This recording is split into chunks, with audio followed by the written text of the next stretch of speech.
fuja do processo. De árvores a homens. Aí todo mundo vai falar, mas que tema meio doido é esse? Não fuja de processo. De árvores a homens. Mas vocês vão entender ao longo da ministração. O que eu quero falar é que não fugir de processos está falando sobre algo que a gente vive nos nossos dia a dia. Então eu recentemente troquei de trabalho. Eu estava conversando ontem com o meu gerente e falei para ele, Alessandro, eu vou falar sobre você amanhã na ministração. Ele também é um cristão. E eu falei, está muito forte na nossa empresa, muito forte. A questão, o Alisson vai poder confirmar isso, quem trabalha na Max vai poder confirmar. É muito forte na nossa empresa a palavra processos. Tudo lá tem um processo e tem uma metodologia. Eu falei para a Érica, eu estou cansado de assistir vídeo, cansado de ter treinamento falando sobre processo. Você vai fazer alguma coisa, deu errado, literalmente o controle de qualidade fala para a gente, só deu errado porque você não seguiu o processo. Se você tivesse seguido o processo, tinha dado certo. É lógico que sempre tem uma margem para sair fora. Aí são exceções que daí sai fora, aí tem todo um outro processo. Mas por via de regra, se seguir o processo, dá certinho. E nós vivemos em uma era que o nosso processo é pegar o miojão no armário, esquentar uma água de 2 minutos, colocar o miojo, colocar o saquinho e comer. O processo da nossa geração hoje está muito focado em um processo com resultados rápidos. Se você pesquisar o seu algoritmo aí, se você pesquisar como sair do Serasa, do SPC, o seu Instagram ele começa a ser bombardeado com limpe o seu nome em 24 horas. Se você pesquise, é tudo assim, em 24 horas, 48 horas. E veio muito forte isso em mim, talvez, porque eu comecei um processo dessa cirurgia que eu comentei com os irmãos. Esse processo, ele começou há 1 ano e pouquinho atrás. E o apóstolo ainda perguntou, mas como é que é? Eu falei assim, o apóstolo, é um negócio muito legal. Porque a psicóloga, há 1 ano atrás, ela já começa a preparar para um processo que aconteceu o mês passado. Ela começa a trabalhar o meu psicológico para não ter ansiedade, porque só ia acontecer daqui a 1 ano. Então não adiantava eu ter ansiedade. Mas também eu não podia perder o foco no que aconteceu no passado. Então eu tinha que ser centrado. Então o processo que ela estava me colocando é que tudo vai acontecer no tempo certo. Eu conversando com a psicóloga, eu falei assim, olha, eu vou usar isso daí numa palavra. Porque isso daí é totalmente baseado em Eclesiastes 3. Há tempo para tudo, há tempo para plantar, há tempo para colher. Então não adianta nós pensarmos que tudo em nossa vida vai ser como um miojo. Nós vamos colocar lá, ferver. E principalmente o que nós precisamos entender e sair daqui entendendo é que na Bíblia tudo passa pelo processo e pelo tempo que Deus quer. Sabe por que nós temos muita gente frustrada em nosso tempo? Porque quando a gente libera uma palavra de prosperidade, libera uma palavra que vai dar tudo certo, você acha que você vai sair daqui, amanhã já vai estar tudo azul. E o processo de Deus, ele não é assim. O processo de Deus, ele precisa tratar você para o próximo processo, para o próximo ciclo. Acompanha comigo o tema que nós vamos ler nessa noite. O Evangelho segundo escreveu Marcos, capítulo 8.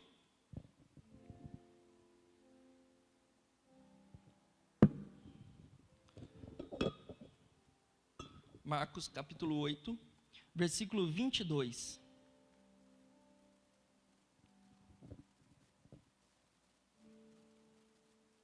Que diz assim: Então foram para Betsaida, e algumas pessoas trouxeram um cego a Jesus, suplicando-lhe que tocasse nele. 23. Ele tomou o cego pelas mãos e levou para fora do povoado. Depois de cuspir nos olhos do homem e impor-lhes as mãos, Jesus perguntou: você está vendo alguma coisa? Ele levantou os olhos e disse: vejo pessoas, elas parecem árvore andando. 25. Mais uma vez Jesus colocou as mãos sobre os olhos do homem, então seus olhos foram abertos, a sua visão foi restaurada, e ele via tudo claramente. 26. Jesus mandou para casa dizendo: não entre no povoado. Não entre no povoado.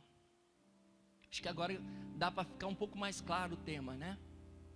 E eu sempre gosto de falar que há uns anos atrás o Espírito Santo levou eu e a Érica para estudarmos os 4 evangelhos. E a gente está nos 4 evangelhos até hoje. Já tem uns 5 anos, sério, uns 4 anos, por aí. E era por causa de versículos assim que eu parava. A Érica queria continuar e eu parava. Porque eu falava: Érica, o Espírito Santo está querendo falar alguma coisa aqui. E a gente ficava. E a primeira coisa que me chamou a atenção é: ele fala, eu vejo homens como árvores, uma comparação um tanto quanto estranha, né? Só que é justamente dentro do que eu falei. Quando Jesus pega, a gente precisa entender alguns pontos aqui desse versículo. A gente vai ter que explanar isso aqui para entender a didática que Jesus fez. Então, quando Jesus estava ali, em meio à multidão, vem um cego até ele. Ele entendeu que o cego precisava de uma cura. Ele, do nada, pega na mão desse cego e sai andando com ele, levando ele para outro lugar. E esse outro lugar é saindo da zona onde ele está e removendo ele dali. E muitas vezes a gente precisa entender essa didática que Jesus tem para trabalhar nas nossas vidas. Sabe por quê? Porque muitas vezes a gente ora para Deus abençoar a vida de prosperidade da pessoa. Acho que o pastor pode testemunhar algo sobre isso. Mas na semana seguinte o camarada é mandado embora. Aí você vai falar assim: mas peraí, o pastor orou pela minha prosperidade, e em vez de eu ganhar uma promoção, eu fui mandado embora. Não é estranho? Não é estranho um negócio desse? Você fala assim: pô, mas eu fui mandado embora em vez de vir a prosperidade. Só que se a gente for entender o contexto desse texto, Mateus, ele vem falando sobre o nome dessa cidade, Mateus, capítulo 11, 21. Olha o que diz em capítulo de Mateus 11, 21. Ai de você, Corazim, ai de você, Betsaida, porque se os milagres que foram realizados entre vocês tivessem sido realizados em Tiro e Sidom, há muito tempo elas teriam arrependido, vestindo-se de roupas de saco e cobrindo-se de cinzas. O que ele estava falando?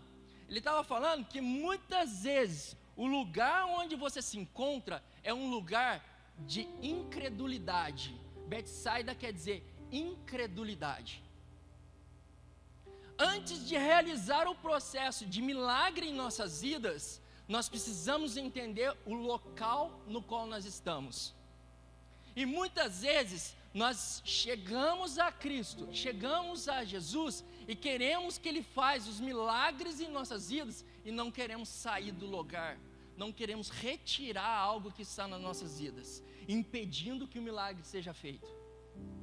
O que Jesus está falando aqui é: não vai rolar, não vai acontecer milagre na sua vida se você não sair do lugar onde você está, que é um lugar de incredulidade. Se foi mandado embora, tem que entender o porquê. porque lá era um lugar que estava impedindo o milagre de Deus acontecer. E se ele não arrastar você para um lugar novo, quer dizer que o encontro não aconteceu, porque todo encontro com Jesus, algo novo tem que acontecer. Se não acontecer, quer dizer, o encontro não aconteceu. E o que ele está começando a falar nessa noite, a primeira coisa é: sai de Betsaida. Sai de Betsaida, sai desse lugar de incredulidade. Incredulidade que não vai acontecer, não vai acontecer, eu não vou ganhar, eu não vou fazer isso. Isso é Betsaida. Para que a cura chegue, nós temos que sair de Betsaida e ir para um lugar de conforto, onde Jesus vai fazer o milagre.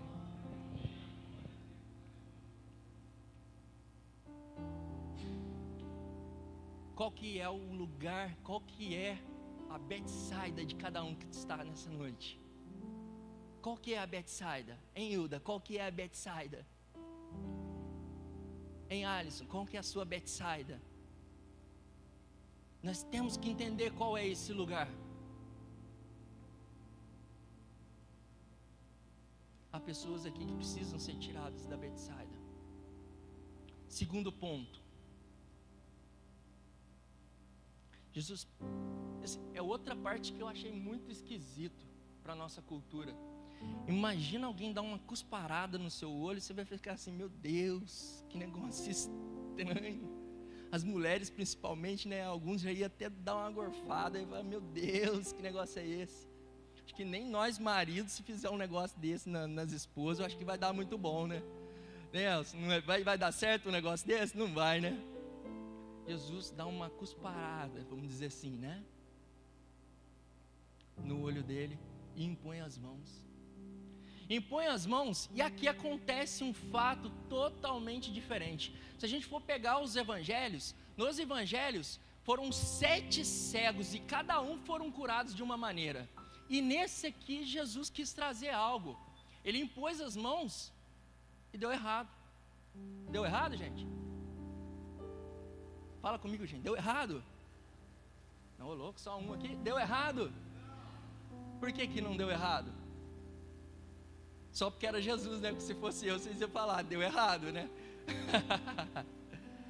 Mas é o que eu acabei de começar. A Dani já soprou aqui.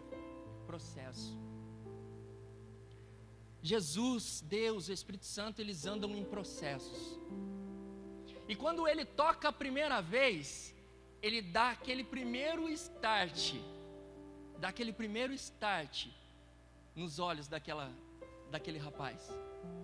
Ele colocou a mão e aquilo que não enxergava trouxe um borrão.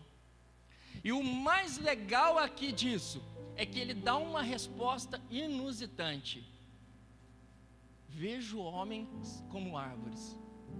Isso leva a crer, os estudiosos falam que leva a crer que esse homem tinha perdido a visão em algum determinado ponto da vida. Que se ele comparou como árvore, ele já tinha uma noção do que era árvore. Se ele fala assim: vejo homens como árvores, então ele sabia o que era árvore. E sabia muito bem o que eram homens. Só que na maneira dele ele fala: tá tudo turvo. E aqui a gente tira um exemplo muito claro sobre a minha vida, sobre a sua vida. Em primeiro momento, quando a gente levanta as nossas mãos para Cristo, reconhecendo Ele como o único e suficiente Salvador, uma primeira carga de milagre sobrecai sobre as nossas vidas. Uma primeira carga é nos liberada, onde Jesus nos deixa ver um fragmento do que a gente precisa ver. Só que ainda vamos enxergar tudo embaçado. Essa primeira carga é para testar a nossa fé e a nossa paciência, porque muitas das vezes Jesus começa a fazer a obra em nossas vidas, nós falamos: ah, não vai dar certo não, Deus não, aí ó, já fez pela metade, milagre veio e eu não vi. Isso fez muito lembrar há uns 3 anos atrás, que o pai operou da vista. meu pai teve um descolamento de rotina.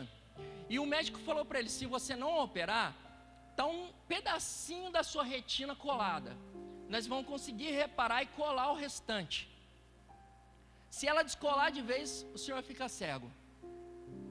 Nós corremos uma operação cara, fomos operar ele. E eu falei para ele, pai, e aí, está 100%? Ele, não está não. Eu estou vendo a cola no meu olho, está tudo embaçado. Eu falei, é mesmo, pai? Ele falou, mas é melhor assim, porque vai imaginando, sem nada. Aqui eu estou enxergando uns 25%. E eu lembro muito bem do meu pai falando, é melhor assim do que nada. Só que muitas das vezes, nós entendemos que Deus começa o processo. Deus começa o processo. Começa o processo e a gente já começa. Puxa vida, hein? Deus podia me dar um melhor. Deus podia fazer isso. Deus podia fazer aquilo. E essa semana nós passamos por algo. O meu cunhado, o Luciano, foi fazer uma perícia. E no meio do caminho o carro deu problema. E o Luciano, ele falou uma frase para mim que eu falei assim, olha que interessante. Ele foi muito sábio em colocar isso na frase. Ele falou, eu precisava, mas Deus sabe de todas as coisas. Porque nessa hora, nós como humanos, poderíamos falar, peraí, já está tudo certo. Eu podia fazer a perícia. Eu estou parado, precisando passar na perícia. Só que o processo já foi dado o start. O processo já foi dado o start. Tudo o que acontecer nesse período, do primeiro start ao segundo, está no controle de Deus. Está no controle do Criador. Quem somos nós para impedir esse processo? Mas precisamos dar esse start, precisamos dar esse primeiro passo de deixar Jesus pegar-nos pelas mãos e nos tirar de Betsaida e levar para onde Ele quer fazer o início do processo. Aí eu falo para vocês, o primeiro passo não é um fracasso. Não é um fracasso, é sinal que Jesus começou o processo. Eu vou repetir de novo. Nossa, eu sempre quis falar isso, vocês não escutaram? O primeiro passo não é um sinal de fracasso. O primeiro passo é um sinal que Jesus começou a fazer a boa obra. Oh.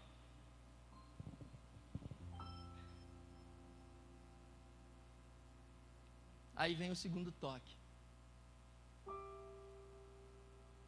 O homem falou para Jesus, não estou vendo, ele foi franco. Ele foi franco com Jesus. Tem muita gente querendo esconder de Jesus. Não, Jesus, tá bom, tá bom, tá. Tá bom? Tá bom. Não, Jesus, não tá bom. Estou vendo homens como árvores. Então Jesus tomou, impôs as mãos sobre ele novamente, e o milagre aconteceu. Eu até escrevi, na cultura judaica o número 2 é testemunho. Jesus em 2 etapas deixa muito claro o testemunho que ele não falha, ele é completo.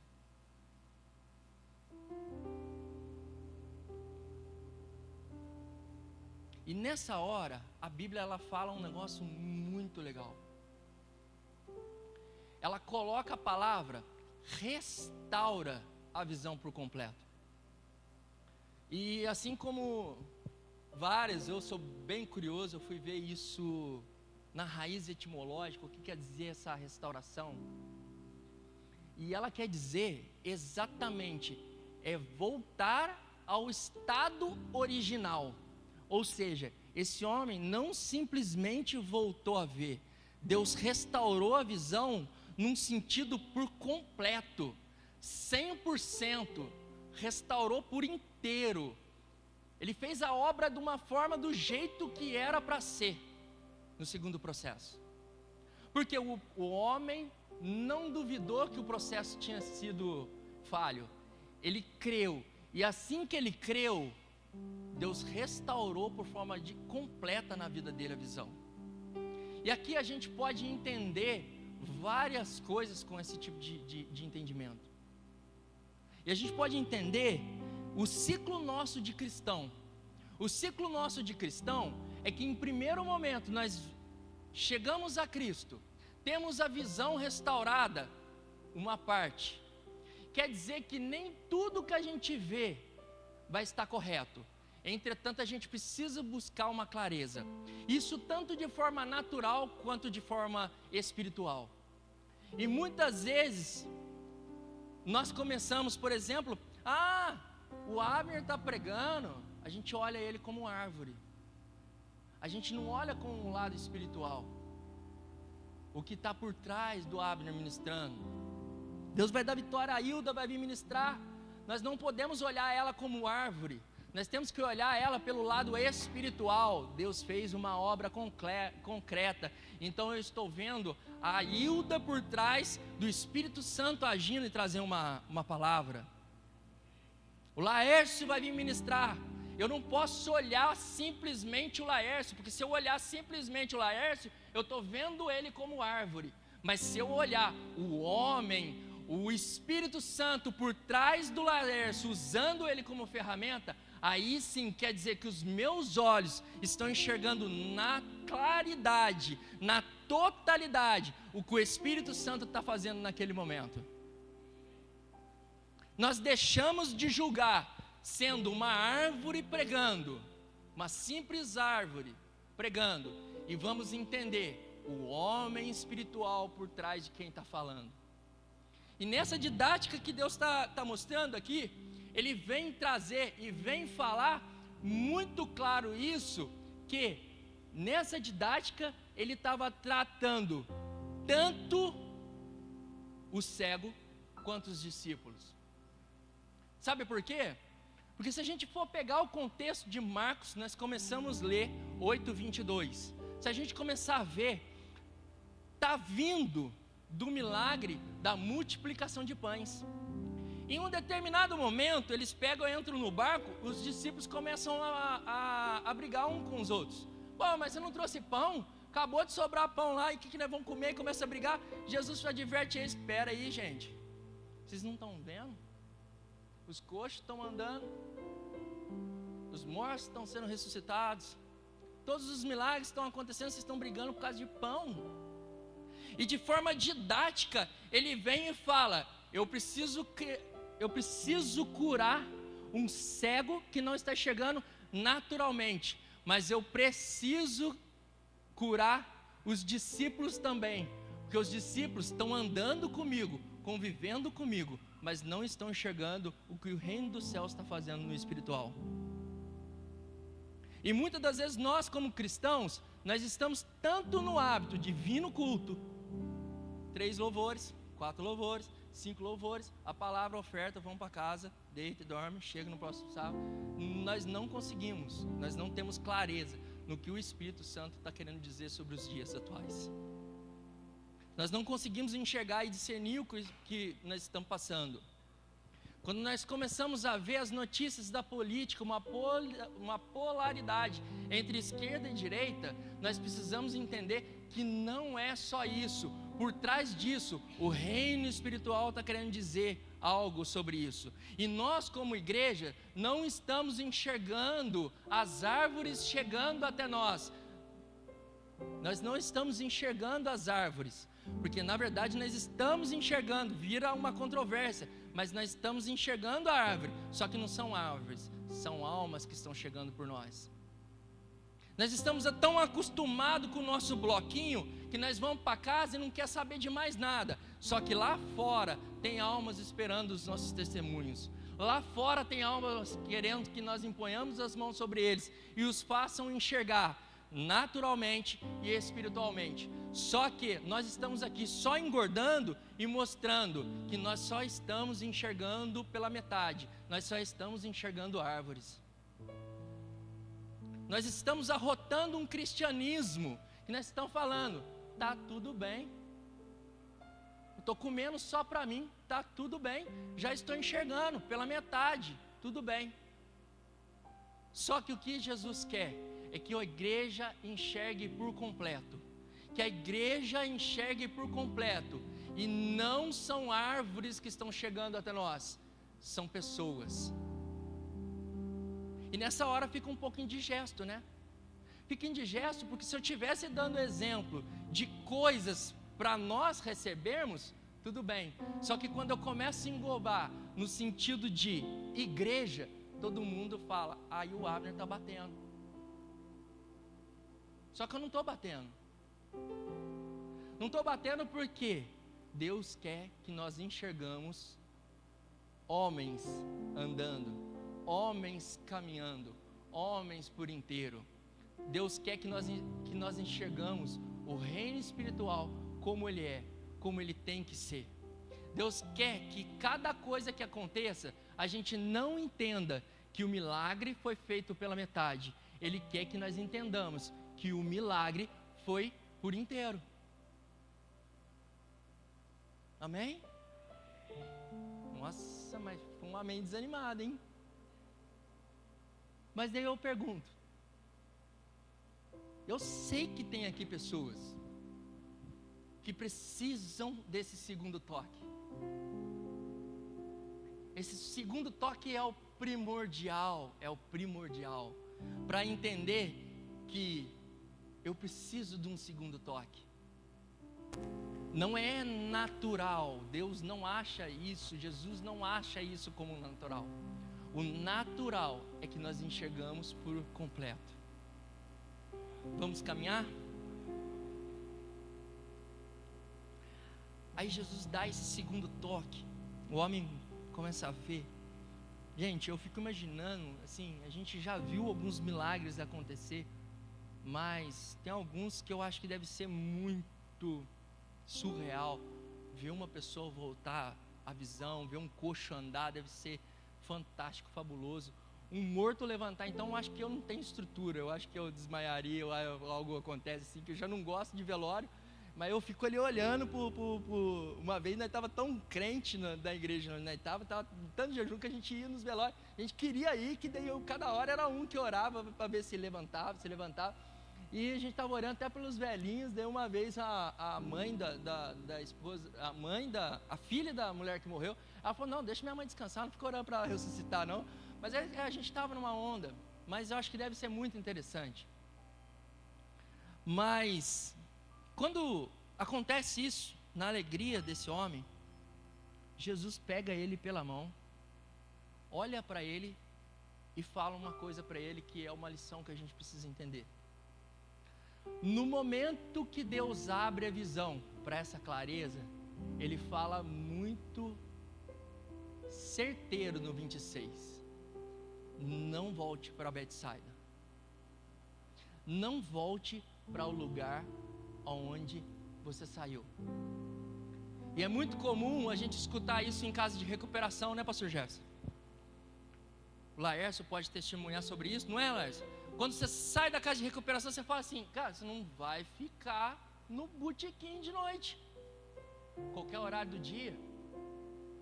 Por exemplo, a gente tem um conhecido que, ao voltar para casa, ele ficou 7 meses num processo, cientificamente fala que se você conseguir passar dos 7 meses, me corrija, Laércio, 7 meses, você consegue se desintoxicar e consegue uma recuperação. Se até 7 meses você sair antes, há uma chance de você voltar. Não estou falando que em 2 semanas não pode resolver, mas é período médio. A gente fala, e um rapaz chegou até a gente e falou assim, mas na minha casa, o meu irmão usa droga, o meu pai usa droga, a minha mãe usa droga, o meu cunhado usa droga, só eu agora que vou ficar limpo em casa. E uma grande maioria de quem sai da droga, a dificuldade é o ciclo de relacionamento. E quando Jesus fala isso para ele, ele fala, se você voltar para lá, a incredulidade desse povo pode atrapalhar o seu processo. Então não significa, dá a entender que não significa que você voltou a ver, isso é um processo que agora eu posso voltar para o mundo e fazer o que eu quiser, agora eu já ganhei o que eu precisava, vamos dizer assim. Não significa que isso aí é de forma por completo, porque de certa forma, se você voltar para o lugar de onde Jesus tirou, a sua cegueira ela pode voltar. E isso a gente precisa ter muito no nosso coração. Se eu recebi, eu não posso voltar para onde eu saí. Volta para o lugar onde saiu. Volta para o lugar de lamaçal de pecado. Volta para o lugar de onde Deus tirou.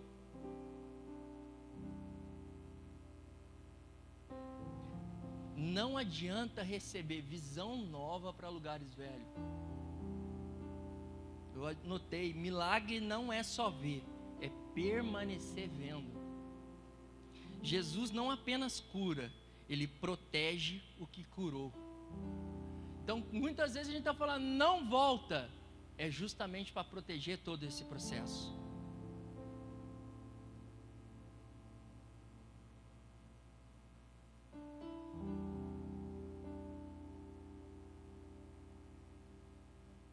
Quantos aqui nessa noite? Quantos aqui? Eu tenho certeza no que eu estou falando, que às vezes a gente parece que está suando, jogando ideia ao vento. Muitas vezes a gente vê vocês quietinhos, fala assim, nossa, mas será que está surgindo resultado? É diferente de uma igreja assim, diferente dos pentecostais, que os caras saem pulando, dá piruleta, faz volta, é um igual o Laércio que dá um glória ali alto, é aleluia, e você fala assim, ó, já é um termômetro. Mas só que a gente tem que usar o discernimento do Espírito e entender que essa palavra, ela é para dois tipos de pessoa aqui dentro. Aquela pessoa que verdadeiramente só recebeu o primeiro toque. Só recebeu o primeiro toque e está enxergando tudo embaçado. Eu sinto em meu espírito que nessa noite tem pessoas aqui dentro que entendeu isso no coração. Entendeu que enxerga embaçado. Ele precisa do segundo toque. Irmãos, e aqui não é vergonha. Não é vergonha, porque isso é um processo natural de Deus. É um processo natural. Por quê? Porque no momento que você recebe o primeiro toque, talvez você não tenha estrutura para receber o segundo toque. A carga ela pode ser demais. Você pode receber, você não pode saber o que fazer com aquilo. E colocar o famoso ditado, colocar os pés pelas mãos.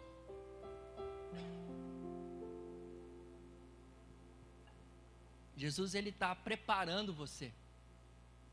E nessa noite eu tenho uma convicção que tem pessoas aqui que precisam receber esse segundo toque. Assim também como eu creio que tem um outro tipo de pessoa. O outro tipo de pessoa é aquele que se acomodou com o segundo toque, com o primeiro toque. Ele se acomodou e tá bom ver os homens como árvores. Assim como os discípulos que caminham com Jesus 3 anos, existem pessoas aqui nessa noite que estão vendo homens como árvores e está tranquilo. Mas Jesus traz essa didática nessa noite falando que não é porque vocês são meus discípulos. Vocês precisam entender o que o reino espiritual está falando nessa noite. Está falando nesses tempos. Precisa entender que não é simplesmente falar sobre nós, simplesmente falar sobre para sempre, simplesmente falar sobre o grupo de jovens, simplesmente falar sobre o louvor, simplesmente falar sobre os voluntários. Não é isso. Nós precisamos entender por completo, por clareza, o que o Espírito Santo diz às igrejas.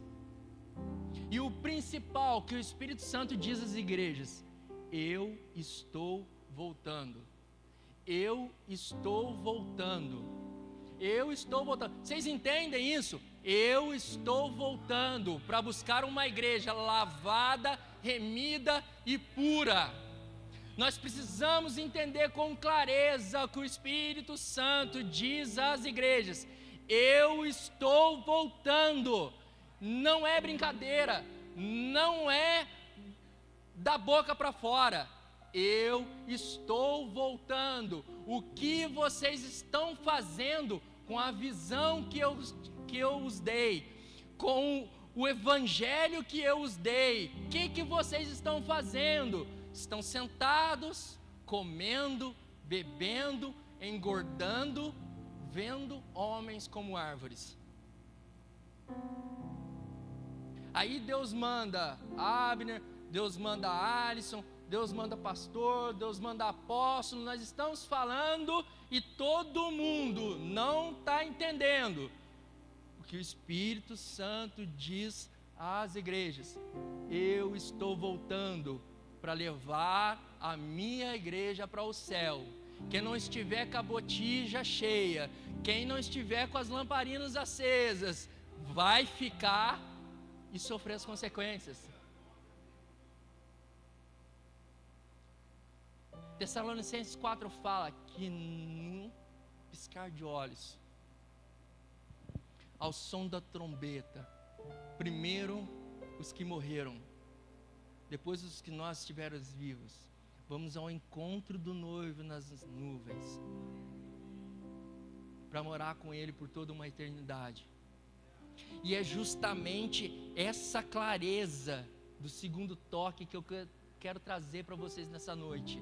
Essa clareza de entender o que o reino dos céus está falando, que não é esse tempo, não é atemporal, é bem temporal para esse tempo. Jesus está voltando e Ele quer começar da minha direita, da esquerda de vocês, até o outro lado, levar todo mundo para o céu, levar todo mundo para o céu. Mas o que eu falo para vocês nessa noite, escutem, igreja, o que o Espírito Santo tem a dizer à igreja.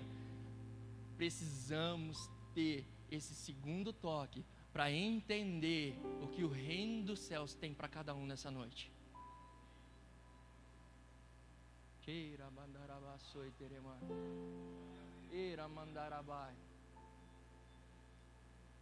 Não é tempo de brincar, igreja, não é tempo de brincar. Não é tempo. É tempo de fazer o que aconteceu com Esdras. É Esdras que dormia com a espada na mão e a outra ele construía. Esdras ou Neemias, quem ajuda aí? Neemias, né?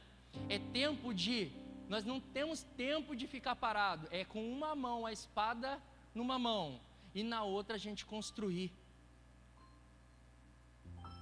É tempo de não ficarmos mais parados, é tempo de recebermos o segundo toque e sair correndo, apleboando, trazendo mais pessoas para Cristo e falar: olha, eu recebi o segundo toque, você precisa iniciar, dar o start no seu processo e receber o primeiro toque.